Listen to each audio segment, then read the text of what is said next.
Hey everyone, if you're tuning into this explainer, there's a pretty good chance you are currently running on caffeine, sheer willpower, and, well, absolutely zero sleep. I see you, I feel you, and I want to start by just validating how incredibly stressful it feels when your baby absolutely refuses to sleep in their crib.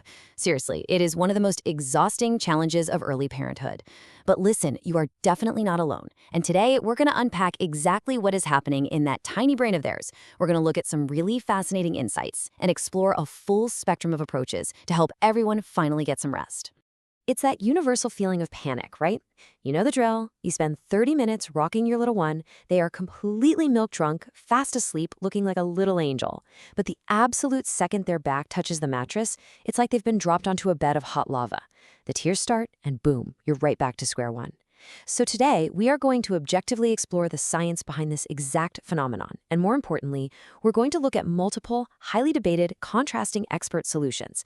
Because when it comes to infant sleep, there really is no single right answer across the board, but there is absolutely an answer that's right for your specific family. Okay, let's dive into our roadmap for today. We're going to cover 1. Why crying?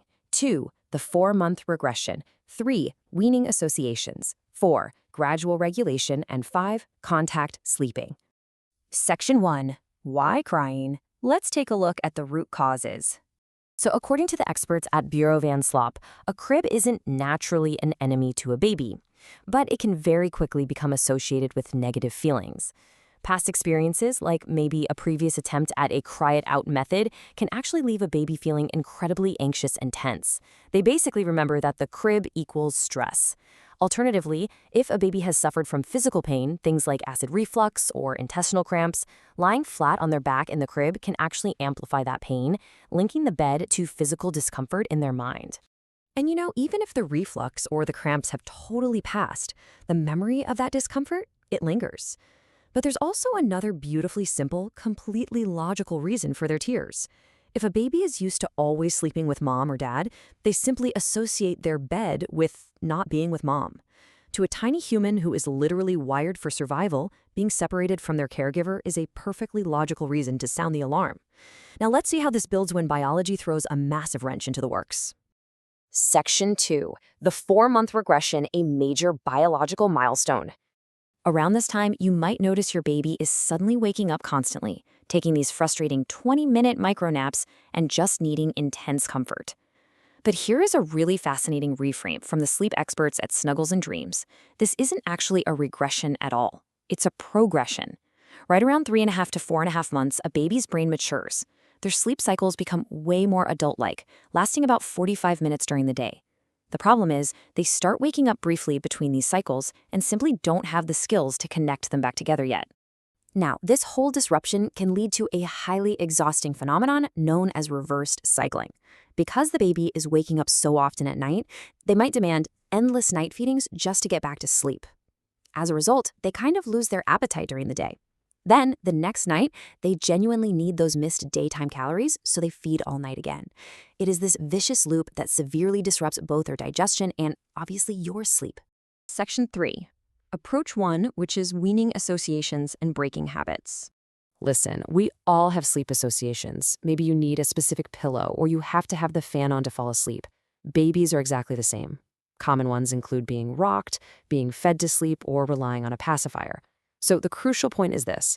When a baby relies on these external props to fall asleep at the beginning of the night, they are going to demand that exact same prop every single time they wake up briefly between those new 45-minute sleep cycles we just talked about. If they fell asleep with a pacifier, they literally cannot transition to the next sleep cycle without it. And this brings us to a highly effective, though I'll admit, sometimes intimidating strategy. Snuggles and Dreams advocates for removing the pacifier entirely around 4 months. Why? Because 4-month-olds physically lack the motor skills to find a dropped pacifier in the dark and put it back into their own mouths. While it sounds super daunting, many parents are shocked to find that babies often completely forget the pacifier within 48 hours, leading to a surprisingly fast adjustment to independent sleep. Moving on to Section 4, Approach 2, Gradual Self-Regulation and Stepping Stones. Now, what's really interesting about this is the biology behind it. According to the Dream Company, true self-regulation, things like a baby deliberately stroking a blanket or putting their fingers in their mouth to calm down, It doesn't actually start developing until around 4 months, and it isn't fully reliable until 6 months. Before 6 months, many babies simply lack the neurological hardware to soothe themselves. They absolutely require parental co-regulation, your rocking, your warmth, your heartbeat, to calm their little nervous systems. So rather than forcing independence all at once, this method uses gradual stepping stones.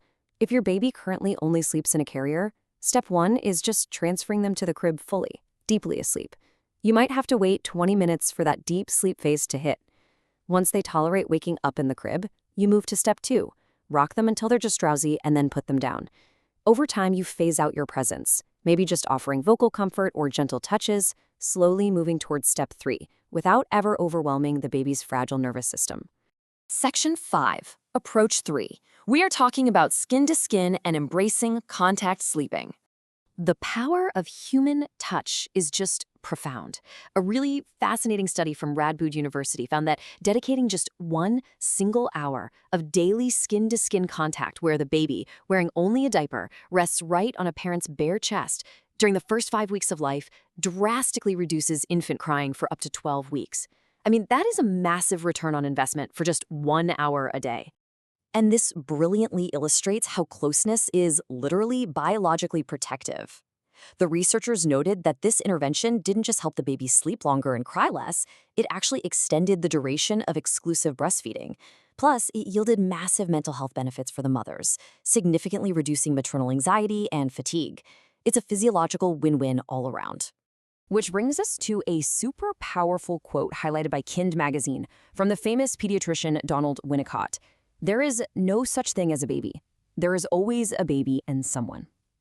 Advocates for attachment parenting argue that it's actually a societal flaw to expect tiny, vulnerable infants to sleep in total isolation. Think about it from an evolutionary standpoint. A baby alone in a cave was a baby in danger. Being held isn't a manipulation, it's survival. Kind magazine offers this profoundly validating perspective for exhausted parents. If you choose to embrace contact napping and co-sleeping, you're not creating a bad habit. You're doing exactly what nature intended. Your arms are literally designed to hold them. So the advice here is beautifully simple. Stop fighting the biology, lower your expectations for household chores for a bit, and take the opportunity to just sleep when the baby sleeps. We've covered a vast landscape today, haven't we? From breaking sleep associations, to gently guiding self-regulation, to fully surrendering to contact sleep. There is science, love, and totally valid reasoning in every single one of these approaches. The only question that matters now is which philosophy brings the most peace, rest, and joy to your unique family dynamic. Because at the end of the day, a well-rested and peaceful family is the ultimate goal. But, it does make you wonder. How much do these early infant sleep strategies actually shape our children's independence years down the road? That is a fascinating topic for another explainer. Until then, thank you so much for joining me, and I wish you all a very, very good night's sleep.